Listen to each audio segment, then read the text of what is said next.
Admiral Sarah Mitchell stood on the podium at the United States Naval Academy before an audience packed with cadets, senior officers, and members of the military press.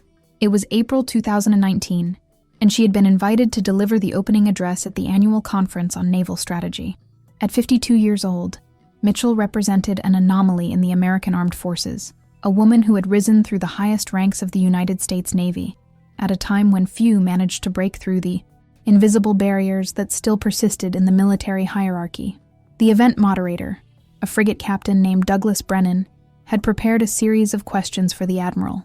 Brennan was known for his relaxed style and for managing to elicit interesting answers from his interviewees. When the time came for the question and answer session, he decided to start with what he considered a light, almost humorous question, to break the formal ice that dominated the auditorium. "Admiral Mitchell," Brennan said with a jovial smile, "there are rumors in the Pentagon corridors about your operational record. Some say you have an impressive kill count from your days as a fighter pilot. Can you tell us how many adversaries you shot down during your career?" The question provoked nervous laughter from the audience. It was the kind of comment military personnel made amongst themselves in informal settings, a way of acknowledging someone's combat history without sounding overly solemn. Mitchell remained impassive for a moment, her green eyes fixed on Brennan. Then, to everyone's surprise, she leaned slightly toward the microphone. "None," she replied in a clear, firm voice. The silence that followed was absolute. Brennan blinked, confused, while some officers in the audience exchanged glances. Mitchell's career was legendary. She had served in 3 different conflicts, flown combat missions in the Persian Gulf, over the Balkans, and in the early stages of operations in Afghanistan. Her flight logs showed hundreds of hours in combat zones. How was it possible that she had no credited kills? Mitchell continued, his voice cutting through the silence like a sharp blade. "I flew 147 combat missions over 17 years. I bombed ground targets, provided air cover for troops on the ground, participated in operations to suppress enemy air defenses, but I never shot down an enemy aircraft. I never engaged in air-to-air combat where another pilot was on the losing side because of me." She paused, observing the confused expressions in the audience. "And do you know why? Because my job wasn't to accumulate statistics to brag about at events like this. My job was to ensure that our soldiers, sailors, and Marines returned home alive. Every bomb I dropped, every missile I fired, was against fortified installations, equipment, or positions that threatened American lives. I measured my success not by the number of enemies I eliminated, but by the number of comrades I helped save." The auditorium fell into absolute silence. Mitchell straightened his shoulders, his immaculate uniform reflecting the stage lights. "When I became a flag officer, I revisited all my mission reports. You know what I discovered? That in 43 of those missions, I prevented attacks that could have resulted in significant casualties among our forces. On 18 occasions, my direct actions saved ground units that were under heavy fire, and in at least 2 situations, search and rescue operations managed to rescue downed pilots, because I held enemy positions suppressed long enough for extraction teams to arrive." She looked directly at Brennan, who now seemed visibly uncomfortable in his chair. "So, Captain Brennan, if you want to know about my kill count, I'd say it's 0. But if you want to know how many American lives my actions helped preserve, that number is somewhere above 500 souls. And that's the only number that matters to me." Mitchell's response reverberated through the auditorium like silent thunder. Slowly, a lieutenant commander in the 3rd row began to applaud. The applause was followed by another and another, until the entire audience was on their feet, applauding the admiral with an intensity bordering on reverence. Brennan, still processing what he had just witnessed, joined in the applause, his face red with embarrassment. But the story of how Sarah Mitchell reached that moment on the podium was as extraordinary as her words that day.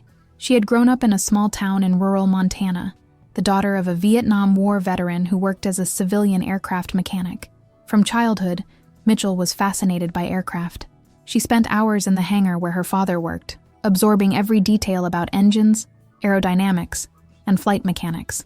When she was 12, her father took her for her first flight in a Cessna 172, and at that moment, she knew exactly what she wanted to do with her life. However, the path was not easy. When Mitchell graduated from high school in 1985, women still faced significant restrictions in the American Armed Forces. The ban on women in combat roles was still in effect, and the idea of a female fighter pilot was viewed with skepticism by many in the military hierarchy. But Mitchell was stubborn.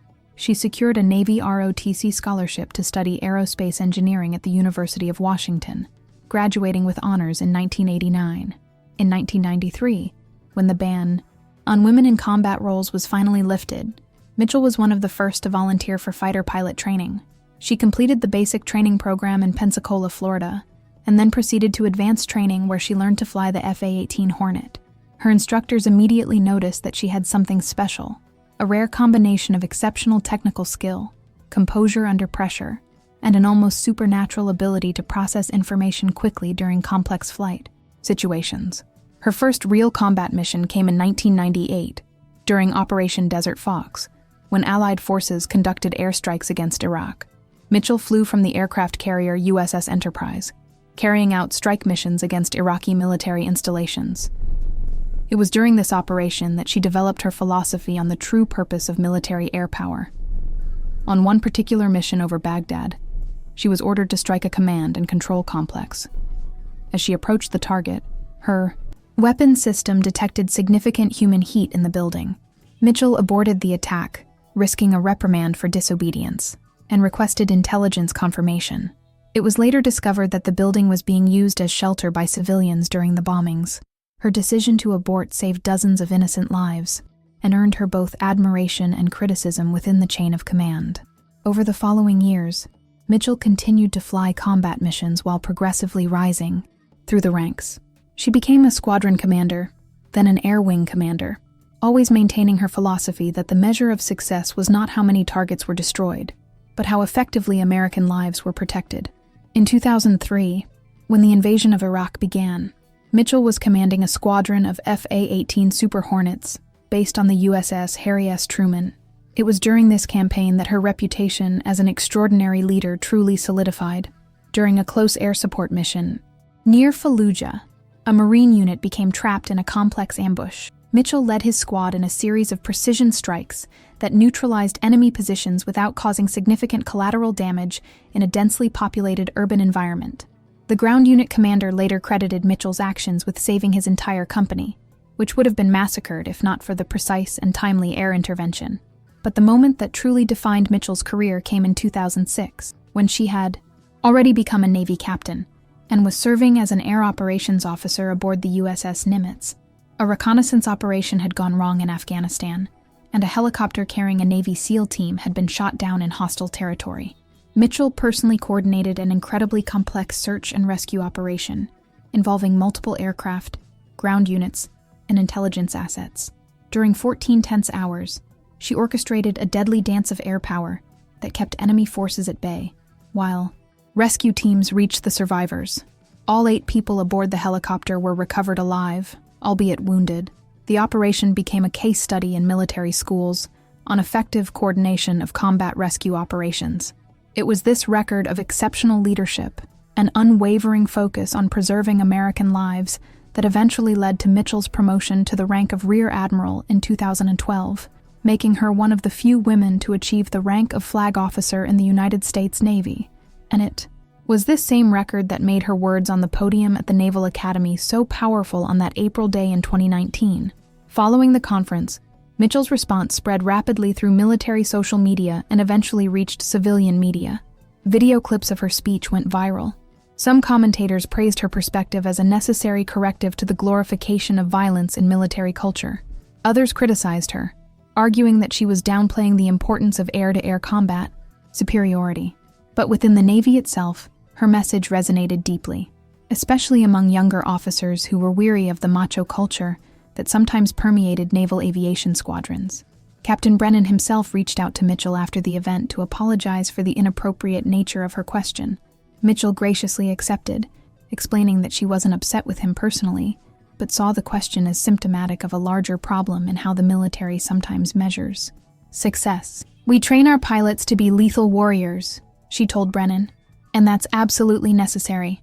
But we also need to constantly remind them that lethality is a tool, not an end in itself. The goal is to protect American lives and defend national interests.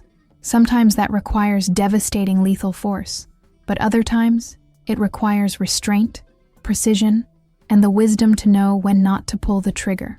In the following months, Mitchell was invited to speak at numerous military forums and educational institutions.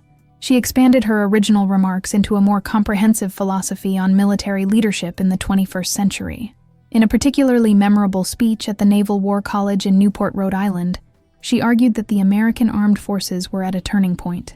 "We have the technological capability to cause destruction on an unprecedented scale," she said. "But true military strength in the modern world is measured not only by our ability to destroy, but also by our ability to protect, rebuild, and create stability.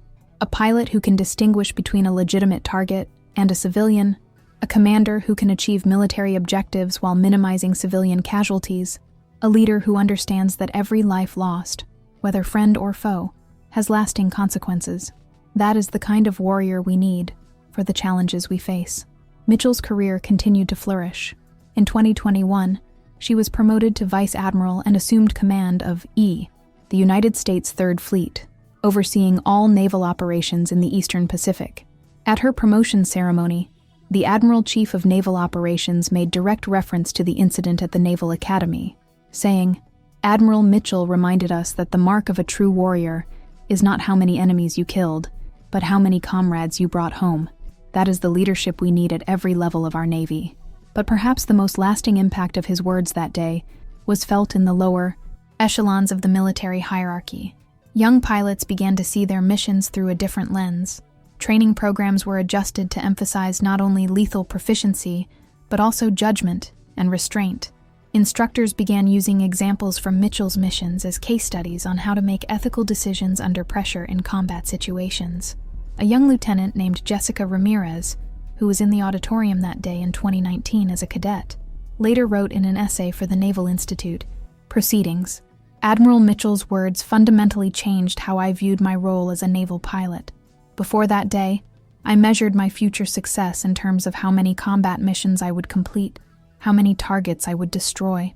After that day, I began to think about how many Marines I would help return to their families, how many land operations I would successfully support, how many times I would make the right decision, even when it was the most difficult. Admiral Mitchell didn't make us less effective warriors.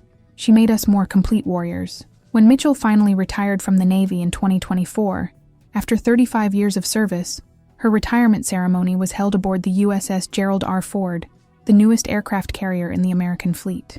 Hundreds of officers and sailors attended, many of whom had served under her command at some point in their careers. During the ceremony, a video was shown featuring testimonials from people whose lives had been touched by Mitchell's service, from the Marines whose unit she had saved near Fallujah, to the SEAL pilots she had rescued in Afghanistan, now all middle-aged men with families of their own. The impact of her actions over the decades was impossible to fully quantify, but it was clear that she had left an indelible mark, not only on the United States Navy, but on how an entire generation of servicemen thought about their purpose and responsibility. In her retirement, Mitchell did not disappear from public life as many senior officers did. She accepted a position as a visiting professor at Stanford University, where she taught a seminar on military ethics and decision-making in combat. Her classes were always packed, attracting not only students of political science and international relations, but also veterans who used the GI Bill program to obtain higher education after leaving military service. During one of those classes in the fall of 2024, a senior student raised his hand and asked a question Mitchell hadn't anticipated. The young man, who had served as a communications specialist in the Army during operations in the Middle East, asked if she had ever felt guilty for not engaging in air-to-air combat when she had the opportunity. Mitchell remained silent for a long moment, gazing out the classroom window at the sun-drenched California campus. "There was a time," she finally replied, her voice softer than usual. "It was in 2001, during the first weeks of operations in Afghanistan. I was flying an air patrol mission when we detected an unidentified aircraft that appeared to be moving toward one of our forward operating bases. The protocol was clear: intercept, and if necessary, destroy any potential threat. I had authorization to shoot." Mitchell sat on the edge of her desk, a habit her students had learned to recognize as a sign that she was about to share something important. But something didn't seem right. The aircraft was flying erratically, yes, but not aggressively. approached for visual identification, violating the safe distance protocol.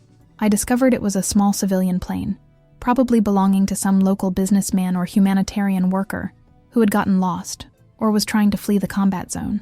If I had followed protocol to the letter, I would have shot down that aircraft without hesitation. I probably would have received praise for neutralizing a potential threat. She paused, her eyes scanning the attentive faces of the students. Instead, I chose to take a risk. I communicated the situation, escorted the aircraft out of the restricted zone, and guided it to a safe landing field. We later discovered there were 5 people on board, an Italian doctor and his team working for an NGO who had become disoriented after a sandstorm. If I had followed strict protocol, 5 innocent humanitarians would have died, and I would have an air-to-air elimination on my record. So, yes, sometimes I wonder how things would have been different if I had made different decisions, but I never felt guilty for choosing to preserve lives when there was any possibility of doing so. The story spread among Stanford students, adding another layer to the growing legend surrounding Mitchell. But she wasn't seeking that attention. In interviews, she consistently shifted the focus away from herself and toward the broader questions of how democratic societies should employ military power. In one particularly insightful conversation with a journalist from The Atlantic magazine, Mitchell argued that American military culture needed to evolve to meet the challenges of the 21st century. "We still operate with metrics that were developed during World War II," she explained. "Body count, number of targets destroyed, territory captured. These metrics made sense in a large-scale conventional conflict. But modern conflicts are more complex. We are fighting among civilian populations, facing adversaries who do not wear uniforms, navigating environments where every military action has immediate political and diplomatic implications. In this context, the true measure of success cannot be how many people you killed, but how effectively you achieved your strategic objectives while maintaining ethical standards and minimizing unnecessary suffering." Mitchell also became a vocal advocate for changes in military training policies. She worked with the Department of Defense to develop new programs that emphasized ethical decision-making in ambiguous combat situations. These programs used advanced virtual reality simulations to place young officers in scenarios where the correct response was not always to apply maximum lethal force, but rather to exercise careful judgment about when and how to employ military force. One of these programs was implemented at the Naval Aviation Weapons School in Fallon, Nevada, where Mitchell had trained decades earlier. Instructors noticed a subtle but significant shift in the mindset of the pilots. Undergoing the revised training, they were still lethal and highly competent warriors, but now carried a deeper understanding of the responsibility that came with that power. During the summer of 2025, Mitchell was invited to deliver the keynote address at the Naval Academy's commencement ceremony. She returned to the same stage where she had created that landmark moment 6 years earlier. The admiral who introduced her made direct reference to that earlier incident, noting how her words had inspired change throughout the force. In her speech, Mitchell spoke directly to the young midshipmen who were about to receive their commissions. "You are entering a profession that demands the utmost from you," she said. "You will be tested in ways you cannot even imagine now. There will be times when you will have to make split-second decisions that will have lasting consequences. My advice to you is simple. Always remember that the uniform you wear is not just a symbol of power, but of responsibility. You are not here to accumulate personal victories or impressive statistics. You are here to protect American lives and defend the values that make our country worthy of defense." She concluded with a personal reflection that surprised many in the audience because of its vulnerability. "When I look back on my career, I don't think about the missions I flew or the promotions I received. I think about the faces of the people I helped bring home. I think about the Marines who survived that ambush in Fallujah and who now have grown children. I think about the SEAL pilots we rescued in Afghanistan who continued to serve with distinction. I think about the Italian medic and his team who were on a plane I chose not to shoot down. These are the victories that matter. These are the reasons I wore this uniform for 35 years. When Mitchell left the stage that day, the midshipmen gave her a prolonged standing ovation. Many of them would later say that that speech fundamentally shaped how they would approach their military careers. For Mitchell, it was simply a continuation of the message she had begun to articulate years before, a message about the true meaning of serving with honor. Today, Mitchell lives quietly in Washington state, not far from where she attended university decades ago. She continues to write and speak occasionally, but spends most of her time with her family and working with veterans organizations. Her legacy, however, endures in the policies she helped shape and the mindset she inspired in countless military officers. Brennan's question that day in 2019 was intended as a light-hearted joke, but Mitchell's response became a defining moment. E has changed conversations about what it means to be a warrior in the modern world.